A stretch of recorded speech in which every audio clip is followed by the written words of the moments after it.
হ্যাঁ তাই তো। এই এই খাও খাও খাও খাও খাও খাও। আরে আর তুমি খাও বুঝতা না। এই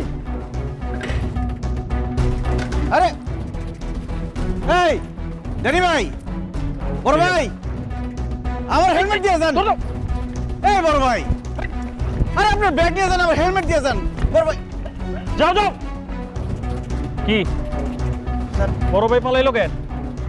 উনি তো আমার প্যাসেঞ্জার, আমার ওই ওনার ব্যাগ রেখে গেছে, আমার হেলমেট নিয়ে গেছে। দেখি ব্যাগ। বড় ভাই পালাইছে না? কোনো সমস্যা নাই, চলো স্যার চলো। স্যার আমার হেলমেট নিয়ে গেছে স্যার। আরে থানায় গেলে সব বাইরে হয়ে যাবো, কোনো অসুবিধা নেই, ওটাও নিয়ে আসবো, চলো। স্যার, এটা আমার ব্যাগ না স্যার। হ্যাঁ হ্যাঁ বুঝছি, চলো। চুল পড়া অনেক কমে গেছে। থ্যাংক ইউ মা। স্কোয়ার ইনোভেশন জুই মাল্টিভিটামিন কোকোনাট অয়েল নিয়মিত ব্যবহারে চুল পড়া কমায় ন্যাচারালি। স্যার বিশ্বাস করেন স্যার,